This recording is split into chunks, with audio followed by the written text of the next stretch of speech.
Please listen carefully. Hello, universe. Welcome to the Optimist Daily Update. I'm Summers McKay. And I'm Kristy Jansen, and we're part of the team behind the Optimist Daily, making solutions the news. We bring you reader-funded solutions news every day in order to change the tenor of news media, social media, and the direction of your day to one focus on solutions. 7 days a week, we publish positive news stories written by award-winning journalists and delivered online to your inbox and through our social channels. And also, we are sharing these solutions in a commute-worthy, walk-worthy, home office-worthy, listen on a plane-worthy podcast. Today is Thursday, the 3rd of June, 2021. Woo! So we don't know how to work 2021.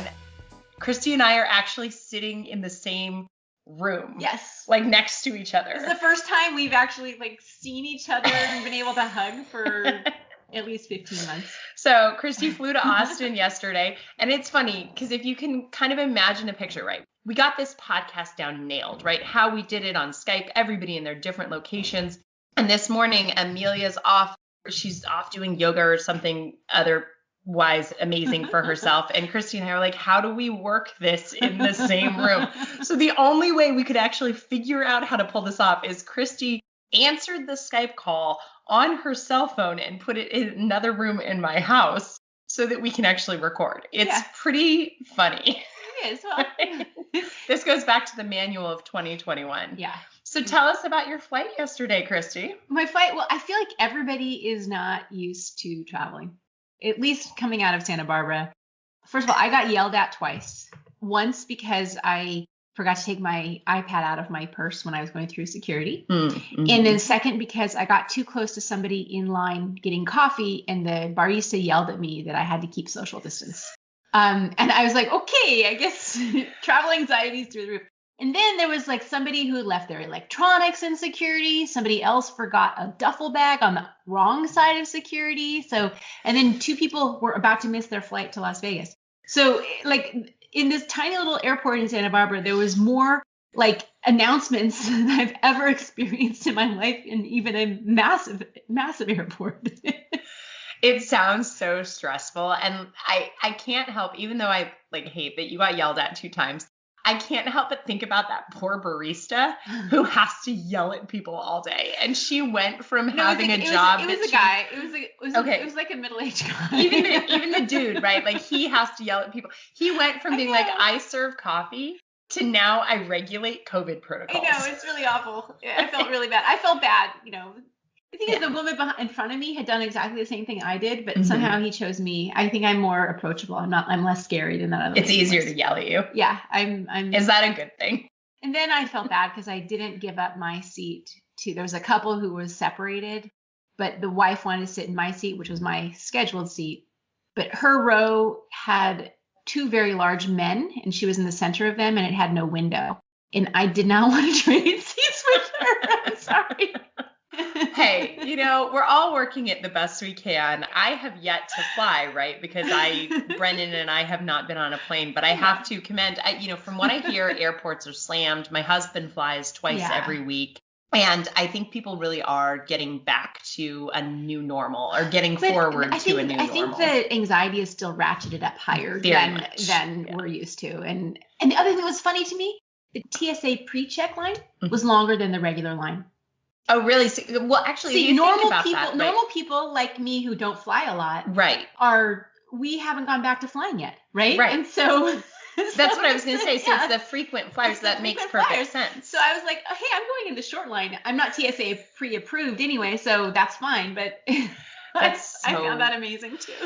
Oh, goodness gracious. Well, yesterday, the Optimist Daily was actually invited to be on a news channel in New York talking about anxiety and returning to work. And we weren't able to make that appearance because, frankly, Kristy and I were sitting outside drinking beer. And not exactly, but we were also picking Brennan up from her daycare. We picked Brennan up from daycare, and we went and sat outside and had a beer together and listened to some live music from a bluegrass band in my area. That was so fun. Yeah. And it felt so normal, but I think we're still I can't like look at you while we're recording this because I'm looking at the screen. We're figuring it out, but I have to say it is amazing to have you here. Welcome to Texas. I love that you're in the room with me, and more of this, more solutions and good things ahead. Yes. It feels good to be IRL. Yeah. Well, speaking of solutions and hunger, let's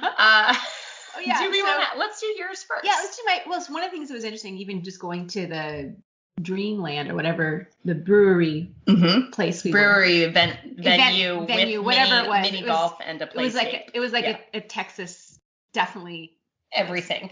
But I think this is something that I'm seeing as I start venturing out and go to restaurants. A lot of bars don't have their own kitchens, and I don't know that that's going to come back, right? And having kitchen staff on staff, there's sort of more the ghost kitchen model might be something that becomes more standard.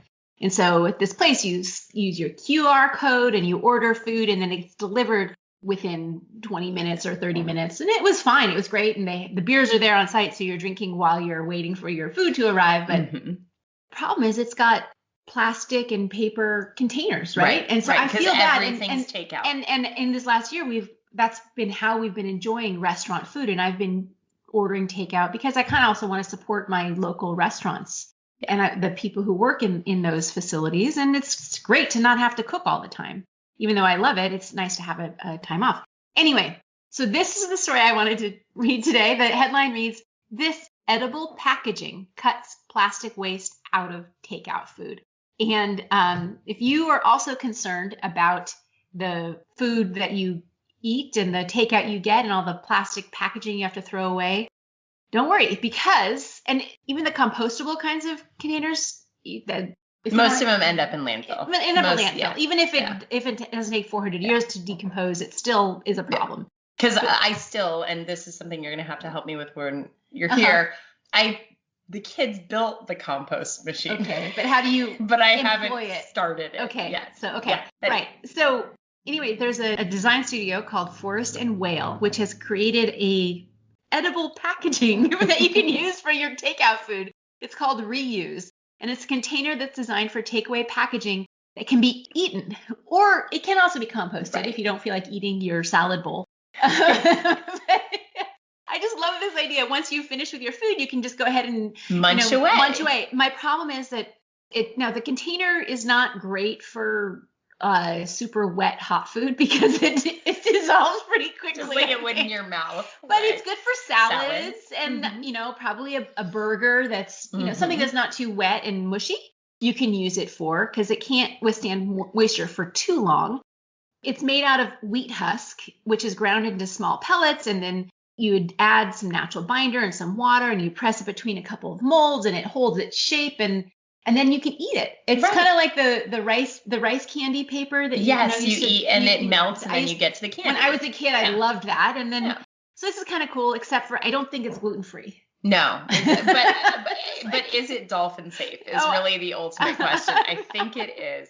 So we're kind of hitting like design ideas today on the Optimist Daily because we love these innovative thinkers. The studio, where is it from? So it's a Singapore-based design studio, and it's still in testing, so it's not in the market yet. But I like this innovation. I like coming up with new ideas, and I think it's interesting to think about the full life cycle of your food packaging, right? And how important that is. And if we're doing waste, and we have these now food's going to be delivered, it's not going to be in plates. We're not going to go back to the economy of eating has changed, and COVID has permanently changed the economy of eating. And even if it is just as you say, even if we are still returning to restaurants themselves and staffing of restaurants are going to look very different. And it's actually, I think people, they're having a hard time finding people to work. Yeah. And that's what we keep hearing about also about there's no employees. Nobody wants to be a waitress making $2 an hour plus tips. Like, really? Yeah. Is that surprising? So it's, it's interesting, and things are evolving, and now you can eat your package too. So there is another story in the design front that we're excited about today. My headline reads, "These ultra-low-cost batteries use CO2 to store renewable energy." Now, we've talked about hydrogen batteries and all sorts of different batteries. And you guys know that I beat the drum constantly on the battery supply chain and ensuring, and actually part of our conversation last week with Olivia Knight from As You Sow is ensuring that all sourcing is slave free. That is a huge issue with batteries. And this organization, which is a Bay Area startup, and we're talking about lithium-ion batteries, which definitely has a place in this world. It just needs to be cleaned up, right? So Noon Energy is taking on some of the challenges with lithium-ion batteries, knowing that the technology is just like too expensive, as well as supply chain issues, to be a best solution for long-term storage. So they're looking at ways of replacing them. This company is developing an ultra low-cost rechargeable battery that would be powered by CO2 that has been split into carbon and oxygen using excess renewable energy. The startup aims to not only reduce the cost of creation of these batteries by using lower priced materials, but they're also looking for longer term storage solutions to determine whether or not this is a viable business trajectory. And I think this is a really neat new innovation, right? Yes. But I don't know how it compares to electrolyzing water into hydrogen and oxygen, because that's another similar model to this, where you're using excess renewable energy and creating hydrogen, which is also a very long-term durable storage mechanism for excess renewable energy. Well, and again, lots of different horses in this race. Right. And Noon's Energy's batteries currently only make sense in large-scale applications, but they do hold potential to revolutionize like both the electric grid as well as long-distance transportation, such as cargo ships. And we all know cargo ships affect very dramatically the ocean, which Kristy and I love. I really see this is not necessarily a competition against lithium-ion batteries. Exactly. It's really more a competition against hydrogen and green hydrogen. Because I think they're both competing against lithium. Oh no, because they're not going to be in a phone. They're not going to be in a cell phone. They're not going to be in a phone, and they're not the right thing for short-term storage for backing up your home, or that sort of that 4-hour range from when the sun goes down to when people go to bed, right? But for long-distance transportation, for bigger stuff, you need. This is one of the reasons that it's hard you can't use batteries as easily in those applications. Exactly. But this is a great alternative, which is similar to me to electrolyzing hydrogen. Well, what's exciting about this organization is that they raised over $3 million in investment from a startup fund called Prime Impact Fund. Kristy and I are super big fans of impact funds and impact investors. In fact, we'd like to bring a few onto our team. We'll be getting into that later. But it's exciting, and it's exciting to see design evolving with these critical needs and just making the world a better place with lots of different solutions. What else today could you read on the Optimist Daily, Miss Kristy? Some other wonderful headlines. To avoid stigma, COVID-19 variants are now going to be given Greek alphabet names. So we've got the alpha, which we all know a lot about. Now there's beta, on delta, gamma, all of these. It sounds to me a little like how they name tropical storm, how they name hurricanes after a first name. Having a naming convention that doesn't have stigma, right? Right. CERC has cracked the code on recycling textile waste. Great, end of life for redefining what waste is, right? Speaking of textile waste, I have a trunk full of old linens and blankets that at some point while Kristy is here, we are going to the animal shelter to donate, because that is something you can do if you are trying to figure out what to do with your old towels and linens. Take them to an animal shelter. Call and make sure they need them. But I contacted our local animal shelter, and they were delighted we were bringing them. What did they do with them? They make them bedding for the animals. Oh, that's a great idea. Because they don't. That never occurred to me. Every animal needs a soft bed, and these animals who are often in distress, they might tear them apart and whatnot. Yeah. So bring your old towels and your old bedding and old blankets to animal shelters. Okay, great. I love it. Okay.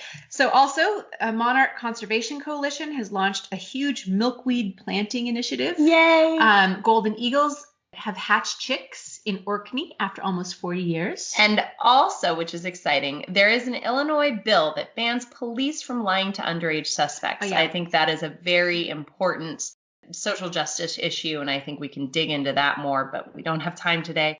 There is a study that I know and believe Waking up earlier can significantly reduce your risk of depression. Yeah, but what if you're on like a different time zone and everybody else is awake, but you didn't wake up until after 8 because it's only 6 o'clock for your body clock?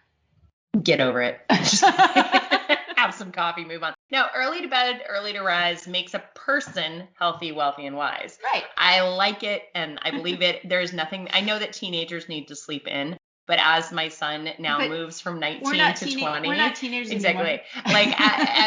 As my teenagers leave the teenage years, I am gonna drive home this rise and shine Get up thing. early and go for a jog. Come on, kids. Resilient coral can be transplanted to help regenerate degraded reefs. And last but not least, I think this story's great. Developing countries can address food insecurity with tiny fish. And that's it. That's a wrap today for everybody. Go ahead, go to optimistdaily.com, check out the rest of the stories. Follow us on social, listen to us on your airplanes, tell a TSA agent about us, and thank you for listening to the Optimist Daily Update. We promise to keep sharing these positive solution-based stories with ideas on how you can participate in this changing world to help ensure it is changed for the good. We promise to cover the current events with accuracy, legitimate sources, and offer you the information needed most to chart new paths for all of us. Join on optimistdaily.com as an emissary. We are reader-funded. We need you to help us keep going. Thank you, everyone, for listening. Let's keep the Optimist Daily free to all who need it, supported by those who can. Hey, Kristy, can I get you another cup of coffee? I think I'm going to need one, yeah. All right. Bye, everybody. See you tomorrow.